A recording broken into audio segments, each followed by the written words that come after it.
সুপ্রিয় শিক্ষার্থীরা, সবাইকে গুড মর্নিং।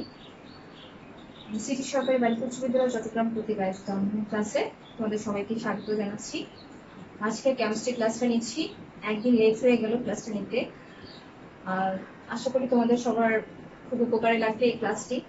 আর এটাতে আমাদের কেমিস্ট্রির যতগুলো চ্যাপ্টার আছে সবগুলো চ্যাপ্টারের মধ্যে এই চ্যাপ্টারের গাণিতিক সমস্যা কিন্তু অনেক বেশি অন্যান্য চ্যাপ্টারের তুলনায় আর কি। সো এখানে আমরা যতটা করবো তার চাইতে বেশি অঙ্ক করবো, অর্থাৎ গণিত করবো।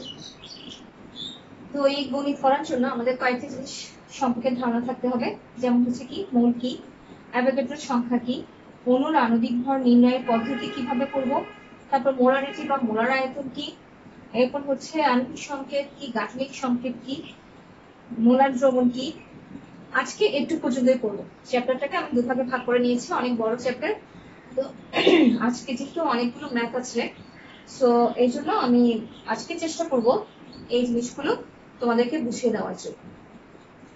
সো প্রথমে হচ্ছে আমরা তাহলে শুরু করছি।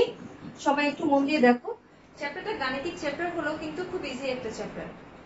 একটু বুঝলেই মানে জাস্ট তোমার হচ্ছে কয়েকটা সূত্র বা কয়েকটা জিনিস বুঝলেই কিন্তু তুমি পুরোটাই ম্যাথ গুলো করতে পারবে। সবগুলো ম্যাথ একটা একটার সাথে লিঙ্ক। সো আশা করি তোমাদের তেমন একটা সমস্যা হবে না, জাস্ট একটু মনোযোগ দিয়ে দেখো। প্রথমে হচ্ছে কি মোল। মোল কি? আমাদের বইয়ে মোল সম্পর্কে প্রথমেই একটা ধারণা দেওয়া হয়েছে, মোল হচ্ছে রাসায়নিক পদার্থ পরিমাপের একক।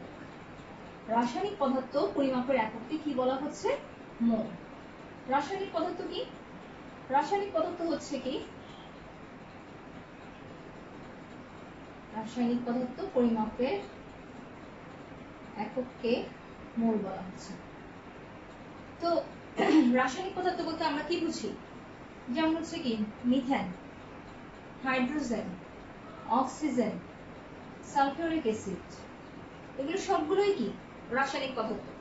এই রাসায়নিক পদার্থটা পরিমাপ করার জন্য একটা স্ট্যান্ডার্ড কে আমরা স্ট্যান্ডার্ড ভ্যালুকে আমরা ঠিক করে নিয়েছি, যেটাকে বলা হচ্ছে কি মোল।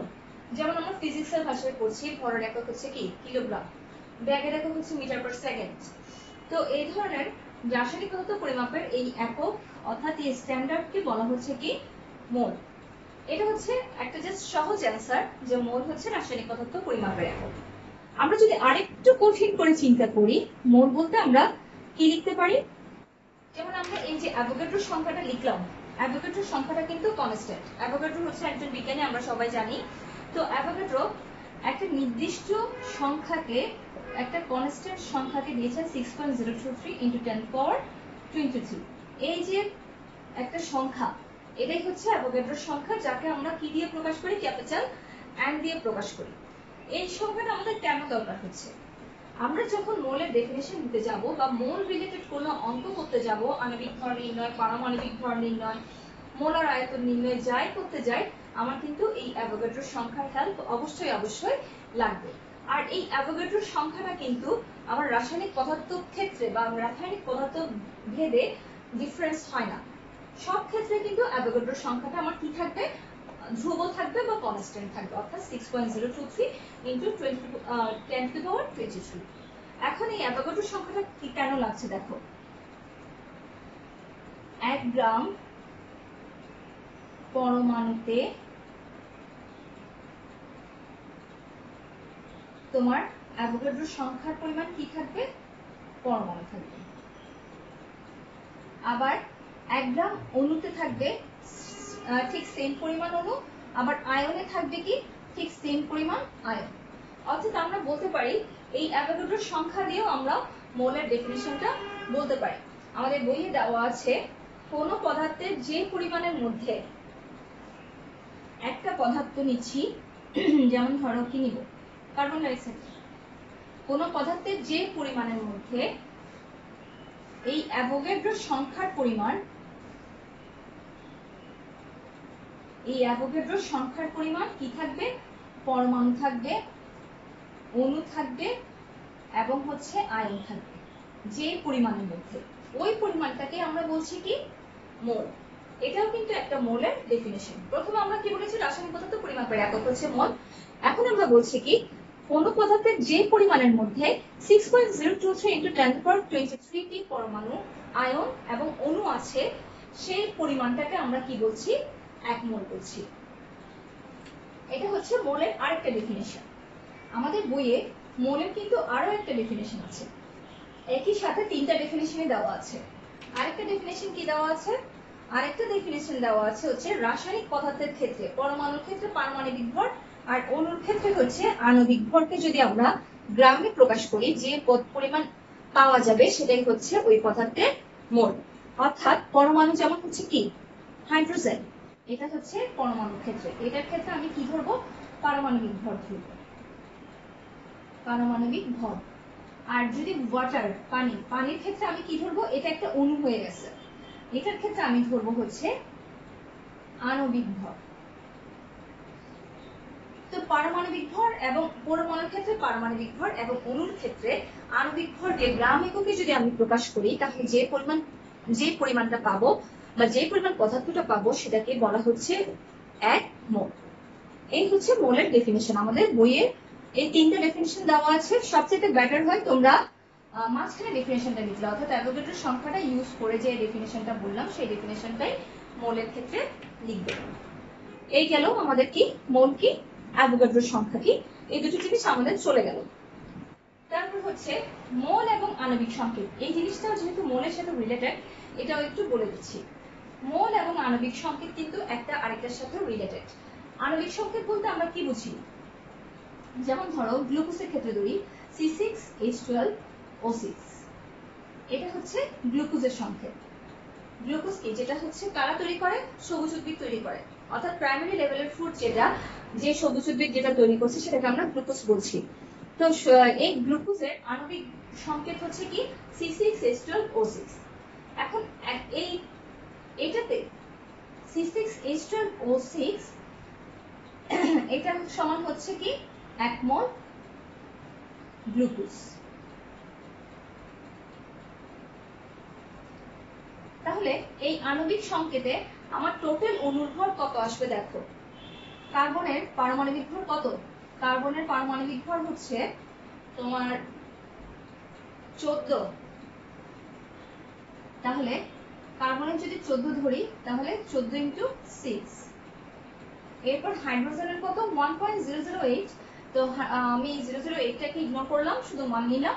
1 × কত? 12। আর অক্সিজেনের হচ্ছে 16। না, আমার উল্টো হয়ে গেল, একটু দাঁড়াও।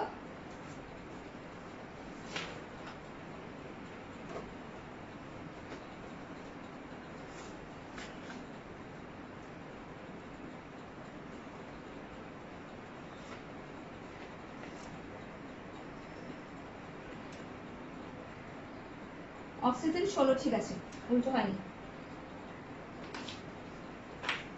তাহলে আর অক্সিজেন আছে কয়টি? 6টি। এত। তাহলে আমি এটাকে যদি ক্যালকুলেট করি 84, 12 প্লাস 96, টোটাল করলে আমার আসছে কত? 12, 192। তাহলে গ্লুকোজের আণবিক ভর কত? এটা হচ্ছে গ্লুকোজের আণবিক ভর। অর্থাৎ আণবিক সংকেতটা আমার কেন দরকার? আণবিক ভর বের করার জন্য আমার আণবিক সংকেতটা দরকার। তো আণবিক সংকেত থেকে আমি বের করে নিলাম গ্লুকোজের মধ্যে আমার কার্বন পরমাণু আছে 6টি, হাইড্রোজেন পরমাণু আছে 12টি এবং অক্সিজেন পরমাণু আছে 6টি। তাহলে এই যে টোটাল 192 গ্রাম বের হলো, এটা কিন্তু গ্রাম এককে। এই 192 গ্রাম হচ্ছে কার আণবিক ভর? গ্লুকোজের আণবিক ভর। তো আণবিক সংকেত, আমরা আণবিক সংকেত থেকে আণবিক ভর পেলাম। এই 192 গ্রাম গ্লুকোজ সমান হচ্ছে কি 1 মোল গ্লুকোজ। তাহলে এই আণবিক সংকেত থেকে আমরা আণবিক ভর বের করছি, আণবিক ভর থেকে আমরা মোলে যাচ্ছি। আবার এই 1 মোল গ্লুকোজে তাহলে আমার কতটি পরমাণু থাকবে? 1 মোল গ্লুকোজে সেই অ্যাভোগাড্রোর সংখ্যা সমান, অর্থাৎ 6.023 × 10⁻23টি কি আছে? অণু আছে। আণবিক ভর যখন বের করব তখন কিন্তু আমি এতটি অণু লিখব। এখন আমার এটার আরেকটা জিনিস, খুব ইম্পর্টেন্ট একটা জিনিস আছে, যে পরমাণু কয়টি আছে। যদি এটা বলে গ্লুকোজের ক্ষেত্রে এই যে আমি অণু সংখ্যা বের করে ফেললাম যে 192 গ্রাম গ্লুকোজে বা 1 মোল গ্লুকোজে আমার অণু সংখ্যা হচ্ছে 6.023 × 10⁻23 টি অণু আছে। কিন্তু যদি বলা হয় যে 1 মোল গ্লুকোজে কতটি পরমাণু আছে, সেক্ষেত্রে আমি কি করব? আমি তো আগেই বলে দিয়েছি যে পরমাণুর ক্ষেত্রে পারমাণবিক ভর, অণুর ক্ষেত্রে আণবিক ভর। সো আমি এখানে ডিরেক্ট কিন্তু এটাকে পরমাণু লিখতে পারবো না, এটা হচ্ছে আমার অণু। এখন আমি পরমাণু যদি বের করতে চাই, আমার এখানে পরমাণুর সংখ্যা কয়টা? এই যে 6, 12, 18, 18 আর 6 কত? 24, তাই তো? তাহলে গ্লুকোজের অণু সংখ্যা কতটি? 24টি। যদি বলা হয় 1 মোল গ্লুকোজে তোমার কতটি পরমাণু আছে, সেক্ষেত্রে আমি কি করব? এই যে অণুটা পাচ্ছি সেটার সাথে কি করব? 24 মাল্টিপ্লাই করে দিব, অর্থাৎ গুণ করে দিব। তাহলে গুণ করে দিলে আমি কি পাচ্ছি? পরমাণুর সংখ্যাটা পাচ্ছি। এভাবে আমি আণবিক সংকেত থেকে অণুর ভর বের করতে পারছি বা আণবিক ভর বের করতে পারছি, আণবিক ভর থেকে মোলে নিতে পারছি, মোল থেকে আমি কতটি অণু আছে সেটা বের করতে পারছি, আবার কতটি অণু আছে তার সাথে পরমাণুর সংখ্যাটা মাল্টিপ্লিকেশন করে আমি পরমাণু সংখ্যা বের করতে পারছি। এই জন্য মোল এবং আণবিক সংকেত কি একটা আরেকটার সাথে ওতপ্রোতভাবে জড়িত বা একটা আরেকটার সাথে খুব ভালোভাবে জড়িত। এই মোল আণবিক সংকেত থেকে আমরা অনেক কিছুই জানতে পারি। আমাদের বইয়ে অনেকগুলো পয়েন্ট দেওয়া আছে যে আণবিক সংকেত থেকে আমরা কি কি জানতে পারি। তোমরা একটু পেজ নাম্বার কততে যাবা? দাঁড়াও, হ্যাঁ তোমরা একটু পেজ নাম্বার নিতে যাও। 114 নাম্বার পেজে দেওয়া আছে যে পানির আণবিক সংকেত থেকে আমরা কি কি তথ্য পেতে পারি। পানির ক্ষেত্রে যা, গ্লুকোজের ক্ষেত্রে তা, কার্বন ডাই অক্সাইডের ক্ষেত্রে তা, সালফিউরিক অ্যাসিডের ক্ষেত্রে তা, মানে হচ্ছে যে কোনো অণুর ক্ষেত্রে বা যে কোনো যৌগের ক্ষেত্রে বা যে কোনো মৌলের ক্ষেত্রে আমরা আণবিক সংকেত থেকে কিছু কিছু ধারণা পাই। যেমন পানি, আমি এখানে পানি দেওয়া আছে, পানির ছাদ কি কি আছে? এটা যে H2O, এর নাম হচ্ছে কি? পানি। এটা সম্পর্কে আমরা জানতে পারছি। CH4, এটা হচ্ছে কি? মিথেন। কার্বন ডাই অক্সাইড, এটা হচ্ছে এক ধরনের কি? গ্যাস। তো এরপর C6H12O6, গ্লুকোজ। আর চিনি সংকেত কি? C12H22O11, এটা হচ্ছে কি? সুগার বা চিনি। তো প্রথম স্টেপটা কি? যে আমি আণবিক সংকেত থেকে সর্বপ্রথম এর নামকরণটা কি সেটা সম্পর্কে জানতে পারছি। আমি যখন H2O দেখছি তখন আমি ধরে নিলাম এটা পানি, পানি হবে। CH4 দেখলে আমি মিথেন ধরে নিব, C2H22O11 দেখলে আমি বুঝবো এটা চিনি। তাহলে আণবিক সংকেত দেখে আমি বুঝতে পারছি ওই যৌগের বা মৌলের রাসায়নিক নামটা কি হতে পারে। নেক্সট হচ্ছে কি? এক অণু পানির সংকেত। এটা কিন্তু কি সবগুলাই কি এক অণু, টোটাল হচ্ছে সবগুলাই এক অণু। এটা হচ্ছে এক অণু চিনি, এটা এক অণু গ্লুকোজ, এটা এক অণু কার্বন ডাই অক্সাইড, এগুলো সবগুলাই কি এক অণু। আমি যখন এটা 2 দিয়ে দিব তখন আমি কি বুঝবো? 2 অণু পানি আছে। এখানে আমি 3 দিয়ে দিলাম, 3 অণু মিথেন আছে। যদি আমি কিছুই না দিই তাহলে এই সংকেতটাকে আমি কি বুঝতে পারি? যে এখানে এক অণু পরিমাণ আছে। নেক্সট হচ্ছে 1 মোল পানির সংকেত। যখন তোমাদেরকে মোলার আয়তন বা মোলারিটি পড়াবো তখন কিন্তু এই মোলার জিনিসটা আসবে যে এখানে 2 দিলে 2 মোল কার্বন ডাই অক্সাইড, এখানে 10 দিলে 10 মোল গ্লুকোজ, এখানে 20 দিলে 20 মোল কি হবে? চিনি হবে। আর যদি কিছুই দেওয়া না থাকে তাহলে আমি ধরে নেব সেখানে 1 মোল করে আছে। নেক্সট হচ্ছে কি? এক অণু পানিতে দুটি হাইড্রোজেন পরমাণু ও একটি অক্সিজেন পরমাণু আছে। এই যে হাইড্রোজেনের পাশে 2 আছে, অক্সিজেনের পাশে যেহেতু কিছুই নেই আমি ধরে নেব ওখানে না থাকা মানে হচ্ছে 1 থাকা। আমি ক্যালকুলেশন যখন করব এই যে পরমাণুর সংখ্যা, এটা কিন্তু কিছু যখন নাই আমি পরমাণুর সংখ্যা কিন্তু 2 ধরবো না। পরমাণুর সংখ্যা কত হবে? 2 + 1 = 3। এখানে পরমাণুর সংখ্যা কত হবে? 1 + 4 = 5। এখানে পরমাণুর সংখ্যা হচ্ছে 1 + 2 = 3। আর এখানে পরমাণুর সংখ্যা হচ্ছে 6 + 12 + 6 = 24। আর এখানে পরমাণুর সংখ্যা হচ্ছে 12 + 22 + 11। তাহলে কত হচ্ছে? 2 2 4 5, 2 3 4, 45। তাহলে আমি এই যে আণবিক সংকেত এখান থেকে আমি কি কি জানতে পারছি? যেমন পানিতে আমার দুটি হাইড্রোজেন পরমাণু আছে, একটি অক্সিজেন পরমাণু আছে, মিথেনে একটি অক্সিজেন পরমাণু আছে, হাইড্রোজেন পরমাণু আছে 4টি, কার্বন ডাই অক্সাইডে একটি কার্বন পরমাণু, দুটো অক্সিজেন পরমাণু, আর গ্লুকোজে হচ্ছে 6টি কার্বন হাইড্রোজেন 12টি এবং 6টি অক্সিজেন। তাহলে টোটাল পরমাণু হিসাবটা আমি যখন কখন বের করবো, এই যে আমার যে ম্যাথগুলোর ক্ষেত্রে আমি বললাম যে গ্লুকোজের টোটাল পরমাণুর সংখ্যা কত বা সুগারে বা চিনিতে টোটাল পরমাণুর সংখ্যা কত, এগুলো বের করার জন্য অ্যাভোগাড্রোর সংখ্যাকে আমি কি করব, তত দিয়ে মাল্টিপ্লাই করব। এই তো এই জন্য আমার টোটাল নাম্বারটা আমি এখানে বের করলাম। তো আণবিক সংকেত থেকে আমি এই জিনিসটা সম্পর্কে জানতে পারি। তারপর হচ্ছে 1 মোল পানিতে হাইড্রোজেন পরমাণুর ভর 1 × 2 1 গ্রাম। এই যে যেহেতু হাইড্রোজেনের পারমাণবিক ভর কত 1, তাহলে 1 × 2 = 2 গ্রাম। তারপর হচ্ছে অক্সিজেনের পারমাণবিক ভর হচ্ছে কত 16, অক্সিজেন যেহেতু একটা আছে 16 × 1 অর্থাৎ 16 গ্রাম। আর টোটাল পানির আণবিক ভর কত 16 + 2 সমান হচ্ছে কত 18 গ্রাম। সিমিলারলি আমরা অন্যগুলোরও বের করতে পারি, যেমন কার্বনের হচ্ছে কত 12, কার্বনের 12, হাইড্রোজেনের হচ্ছে 1, তাহলে 1 × 4। এই ক্ষেত্রে মিথেনের আসছে কত 16। কার্বন ডাই অক্সাইডের ক্ষেত্রে সেম, কার্বন ডাই অক্সাইডের ক্ষেত্রে হচ্ছে কার্বন হচ্ছে 12। আচ্ছা আমি এগুলো মুছে ফেলছি। কার্বন ডাই অক্সাইডের ক্ষেত্রে কি হবে, কার্বনের আণবিক ভর 12 প্লাস অক্সিজেনের হচ্ছে 16 × 2, তাহলে 12 + 32 সমান হচ্ছে কত 44 গ্রাম। সবগুলোর ক্ষেত্রে কিন্তু আমি কি লিখবো, গ্রাম লিখবো, যেহেতু ভরের একক কি আমরা এখানে গ্রাম এককে প্রকাশ করছি। তেমনি গ্লুকোজের ক্ষেত্রেও সেম আমরা বের করব, চিনির ক্ষেত্রেও সেম বের করব। এই তাহলে আণবিক সংকেত কেন দরকার তোমরা নিশ্চয়ই বুঝতে পেরেছো। আণবিক সংকেত থেকে আমরা অনেক কিছু জানতে পারি, যা এই চ্যাপ্টারের বিভিন্ন ধরনের ম্যাথগুলো করতে আমাদেরকে সাহায্য করবে। এই গেল আমার কি কি পড়লাম, আমরা এখন মোল পড়লাম, অ্যাভোগাড্রোর সংখ্যা পড়লাম, মোলের সাথে আণবিক সংকেতের যে রিলেশনটা সেটা পড়লাম। নেক্সট আমরা যাব হচ্ছে অণুর আণবিক ভর নির্ণয়ের পদ্ধতি। যে কোনো একটা অণুর আণবিক ভর আমরা কিভাবে নির্ণয় করব সেই পদ্ধতিটা। যেমন হচ্ছে আমাদের বইয়ে আছে, দেখো একটা উদাহরণ নিচ্ছি, সোডিয়াম ক্লোরাইড নিই। সোডিয়াম ক্লোরাইড কি খাবার লবণ, তাহলে সোডিয়াম ক্লোরাইডের আণবিক ভর কত হবে, সোডিয়ামের আণবিক ভর হচ্ছে 23, সোডিয়ামের পারমাণবিক ভর, সোডিয়াম তো একটা পরমাণু, যখন সোডিয়াম ক্লোরাইডের সাথে যুক্ত হয়ে গেছে তখন সোডিয়াম ক্লোরাইড কি হয়ে গেছে, একটা অণু হয়ে গেছে।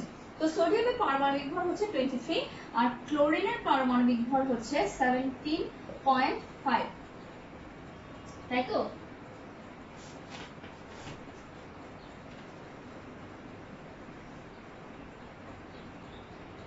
ক্লোরিনের পারমাণবিক ভর হচ্ছে 17.5 না, 35.5। তাহলে সোডিয়াম ক্লোরাইডের আণবিক ভর কত হবে 23 + 35.5 অর্থাৎ 58.5 গ্রাম। এটা হচ্ছে অণুর আণবিক ভর নির্ণয়ের পদ্ধতি, অর্থাৎ টোটাল অণুটার মধ্যে কি কি পরমাণু আছে তাদের পারমাণবিক ভরকে যদি আমি একত্রে যোগ করি তাহলে কি হবে, ওই টোটাল যৌগটার অণুর ভর বের হবে। ঠিক সেম আরেকটা করতে পারি, যেমন হচ্ছে এখানে দেওয়া আছে কপার সালফেট 5 অণু পানি, কপার সালফেট 5 অণু পানি, এটার রাসায়নিক নাম কি বলো, এটার রাসায়নিক নাম হচ্ছে কি তুতে। তো কপার সালফেট 5 অণু পানি, কপারের এর মধ্যে কি কি আছে, কপার আছে, সালফার আছে, অক্সিজেন আছে, আর হাইড্রোজেন আছে, অক্সিজেন আছে। তো আমি কি করব, কপার সালফেট, কপারের আণবিক ভর কত, কপারের আণবিক ভর হচ্ছে 63.5, 63.5। কপার যেহেতু একটা আছে আমি 1 দিয়ে ক্যালকুলেট করব। সালফারের আণবিক ভর হচ্ছে 32,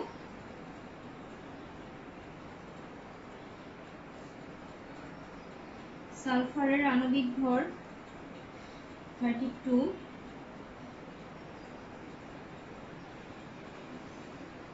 এরপর হচ্ছে অক্সিজেন, হাইড্রোজেন আছে কয়টি আমার, হাইড্রোজেন আছে হচ্ছে 10টি, এই যে 5H2, তাহলে এই 5 এর সাথে 2টা কি হয়ে যাবে, গুণ হয়ে যাবে।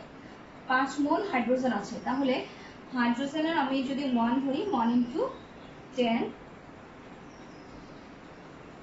আর অক্সিজেন আছে কতটি, এখানে আছে 4টি আর এখানে হচ্ছে 5টি, এই যে 5H2O, তাই তো। তো 5টা কিন্তু অক্সিজেনের ক্ষেত্রেও কাজ করছে, আর এখানে আছে 4টি, টোটাল হচ্ছে 9টি। তাহলে 9টি যেহেতু আছে, আমি কি করব 9 × 16 লিখব, প্লাস 9 × 16। এটা যদি আমি টোটাল ক্যালকুলেট করি তাহলে পাবো হচ্ছে 249.5। তাহলে 1 মোল কপার সালফেট ইন্টু 5H2O, অর্থাৎ টোটাল 1 মোল 2তে 1 মোল 2তে আণবিক ভর কত? 249.5 গ্রাম।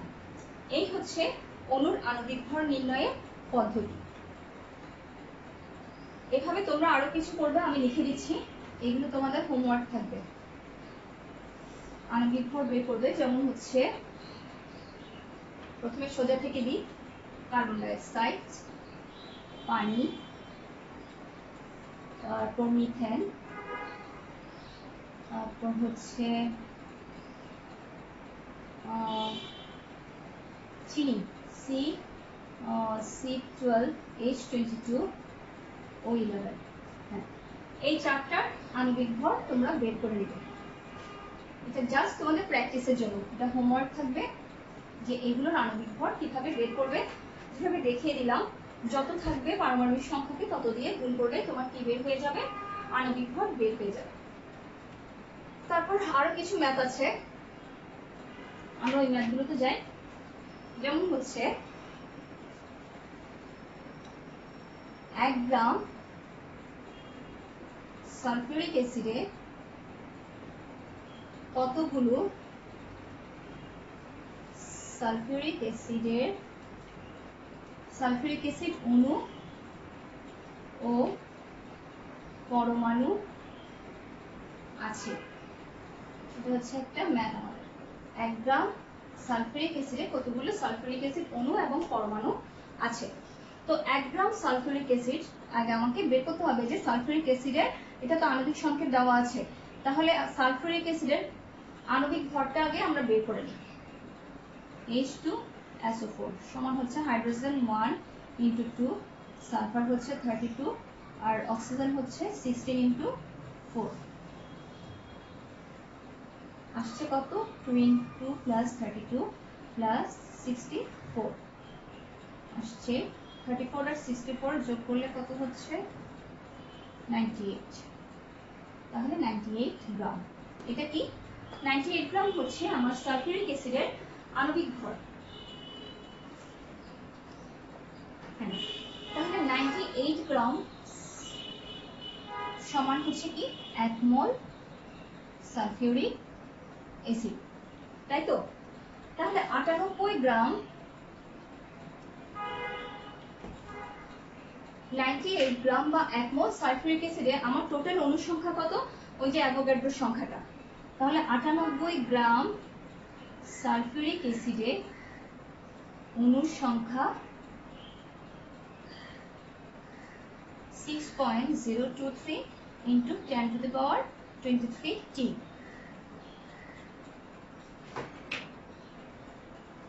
তাই তো? এখন আমাকে বের করতে বলছে কত? 1 গ্রাম। সুতরাং 1 গ্রাম সালফিউরিক অ্যাসিডের অণুর সংখ্যা কত হবে? 6.023 × 10⁻23 / 98। আর যদি বলতো এখানে 5 গ্রাম, সেক্ষেত্রে আমি কি করতাম? 5 দিয়ে এটাকে গুণ করে দিতাম। যদি বলতো 10 গ্রাম, তাহলে আমি কত কি করতাম? 10 দিয়ে গুণ করতাম। 20 বলে 20 দিয়ে গুণ। এই তাহলে এটা আমি কিসের সংখ্যা পাচ্ছি? এটা কিন্তু অণুর সংখ্যা। যে রেজাল্টটা পাবো, যে আমাদের ক্যালকুলেশনের যে রেজাল্টটা আসবে, রেজাল্টটা হচ্ছে 6.14 × 10⁻21। এটা হচ্ছে কি? 1 গ্রাম সালফিউরিক অ্যাসিডের অণুর সংখ্যা হচ্ছে এতটি। এখন পরমাণুর সংখ্যা কি বের করব? তোমাদেরকে আগেই বলে দিয়েছি, আমার টোটাল পরমাণু কত আছে সেটা দিয়ে গুণ করতে হবে। যেমন সালফিউরিক অ্যাসিডে আমার টোটাল পরমাণুর সংখ্যা কত? হাইড্রোজেনের হচ্ছে 2টো, সালফারের হচ্ছে 1টি, আর অক্সিজেনের হচ্ছে কয়টি? 4টি। তাহলে টোটাল পরমাণুর সংখ্যা হচ্ছে 7। এখন আমি যদি বলা হয় সালফিউরিক অ্যাসিডের পরমাণুর সংখ্যা কত, 1 গ্রাম সালফিউরিক অ্যাসিডের পরমাণুর সংখ্যা কত, তাহলে আমি যে রেজাল্টটা পেলাম 6.14 × 10⁻21, এটাকে আমি কি করব? 7 দিয়ে গুণ করে দেব। তাহলে আমার কি আসছে? 1 গ্রাম সালফিউরিক অ্যাসিডের পরমাণুর সংখ্যা আসছে। এছাড়া যদি আলাদা আলাদা করে আমাকে বের করতে বলে যে সালফিউরিক অ্যাসিডে 1 গ্রাম সালফিউরিক অ্যাসিডে কতগুলো, এখানে সালফিউরিক অ্যাসিড টোটাল না বলে যদি বলে কতগুলো হাইড্রোজেন, কতগুলো সালফার এবং কতগুলো অক্সিজেন, এই তিনটা পরমাণু নিয়ে আমার কি সালফিউরিক অ্যাসিডের অণুটা গঠিত হয়েছে। তাহলে আমার টোটাল পরমাণু সংখ্যাটা না বলে যদি বলে যে 1 গ্রাম সালফিউরিক অ্যাসিডে কতগুলো হাইড্রোজেন, অক্সিজেন এবং সালফার পরমাণু আছে, সেক্ষেত্রে আমি কি করব? সেক্ষেত্রে করব কি, এই যে আমি রেজাল্টটা পেলাম 6.14, আমি এটা মুছে দিচ্ছি। 1 গ্রামে আমি কতটি পেয়েছি টোটাল পরমাণু? 1 গ্রামে আমি টোটাল পরমাণু পেয়েছি 6.14 ইন্টু 10⁻21 টি অণু পেয়েছি। তাহলে হাইড্রোজেন কতটি আছে? হাইড্রোজেনের পরমাণু আছে কয়টি? 2টি। তাহলে হাইড্রোজেন আছে হবে 6.14 ইন্টু 10⁻21 ইন্টু 2। সিমিলারলি সালফার আছে কয়টি? একটি। সালফারের ক্ষেত্রে আমি এই সালফার আছে 14 ইন্টু 10⁻21 ইন্টু 1। আর অক্সিজেন আছে কয়টি? 4টি। তাহলে অক্সিজেনের অণুর সংখ্যা হবে কত? 6.14 ইন্টু 10⁻21 ইন্টু 2। যদি আলাদা ভাবে বের করে তাহলে আমার আলাদা আলাদা যে পরমাণুর সংখ্যাটা সেটা দিয়ে আমি গুণ করব। যে 1 গ্রামে যে অণুর সংখ্যাটা পাবো সেটাকে পরমাণুর সংখ্যা যার পাশে যেই নাম্বারটা আছে সেটা দিয়ে গুণ করব। তাহলে আমি পেয়ে যাব হচ্ছে আমার ইন্ডিভিজুয়াল পরমাণুর সংখ্যা কত, অর্থাৎ ওই যৌগিকের ক্ষেত্রে আলাদা আলাদা কতটি হাইড্রোজেন পরমাণু আছে, কতটি সালফার, কতটি অক্সিজেন পরমাণু আছে সেটা আমরা পেয়ে যাব। এই কোশ্চেনটা কিন্তু তোমাদের দেওয়া আছে যে 1 গ্রাম সালফিউরিক অ্যাসিডে কতগুলো হাইড্রোজেন, সালফার এবং অক্সিজেন পরমাণু আছে। এটা হোমওয়ার্ক দিব ভেবেছিলাম, কিন্তু তোমাদেরকে আমি করে দিলাম। আর এখন তাহলে তোমরা এই রিলেটেড কিছু হোমওয়ার্ক নাও। ঠিক সেম 5 গ্রাম, এটা হোমওয়ার্ক থাকবে, পরে লিখি, হোমওয়ার্কের সাথে লিখি 5 গ্রাম গ্লুকোজ C6H12O6 এ কতটি কার্বন, হাইড্রোজেন এবং অক্সিজেন পরমাণু। এটা আর কিন্তু অণু থাকবে না, আলাদা আলাদা যখন হয়ে যাবে তখন সেটা পরমাণু হয়ে যাবে। কতটি পরমাণু আছে এটা তোমরা হোমওয়ার্ক করবে। এই হচ্ছে আমাদের কি অণুর আণবিক ভর নির্ণয় এবং কতটি অণু আছে সেটা নির্ণয় বা কতটি পরমাণু আছে সেটা নির্ণয়। এই সূত্রের সাহায্যে আমরা এগুলো নির্ণয় করতে পারছি। এখন আমরা চলে যাব হচ্ছে গ্যাসের মোলার আয়তনে। এখন আমরা করব কি, আমরা তো এগুলো করে ফেলছি, এখন করব হচ্ছে গ্যাসের মোলার আয়তন। আয়তন বলতে আমরা কি বুঝি? আয়তন বলতে বুঝি কি, 1 মোল গ্যাসীয় পদার্থ বা 1 মোল পদার্থ যে আয়তন যে জায়গাটা দখল করবে সেটাই হচ্ছে কি তার আয়তন। তাহলে মোলার মানে কি 1 মোল কনস্ট্যান্ট, একটা 1 মোল গ্যাসীয় পদার্থ যে পরিমাণ আয়তন দখল, যে পরিমাণ জায়গা দখল করবে সেটাই হচ্ছে ওই গ্যাসের মোলার আয়তন। এখন আমি ধরো দুটো গ্যাস নিই, একটা হচ্ছে অ্যামোনিয়া আর একটা হচ্ছে মিথেন। অ্যামোনিয়ার আণবিক ভর কত? 14 প্লাস 1 ইন্টু 3 সমান হচ্ছে 17।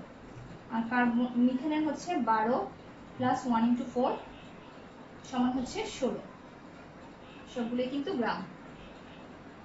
তো এই যে অ্যামোনিয়াটা পেলাম, অ্যামোনিয়ার আণবিক ভর কত পাচ্ছি আমরা? 17 গ্রাম।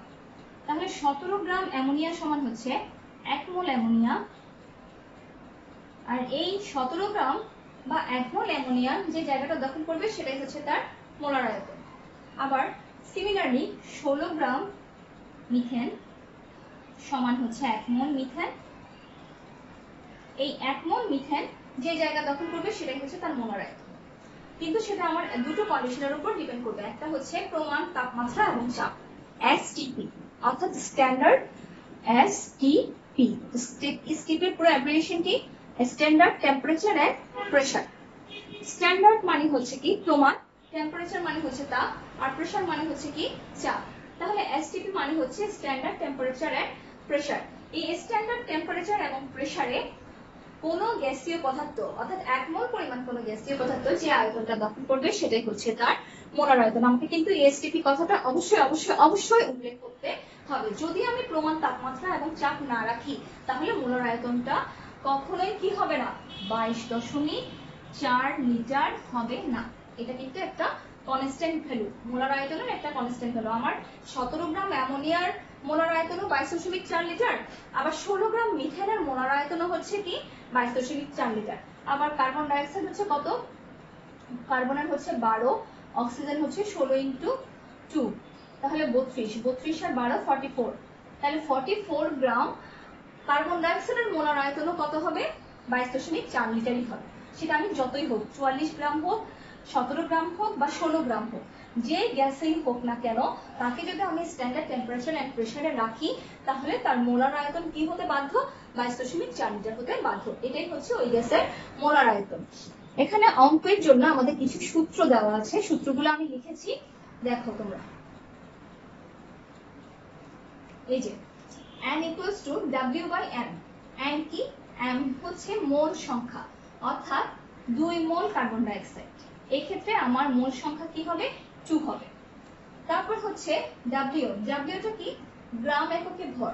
এই যে কার্বন ডাইঅক্সাইডের টোটাল আণবিক ভরটা কত, 44 গ্রাম, তাহলে সেই ক্ষেত্রে আমার কি আসবে, গ্রাম এককে ভর আসবে কত, 44 গ্রাম। এই যে 2 অণু কার্বন ডাইঅক্সাইডের ক্ষেত্রে আমি জিনিসটা বুঝিয়ে দিচ্ছি, মোল সংখ্যা আসবে কত, 2, গ্রাম এককে ভর আসবে কত, 44 গ্রাম।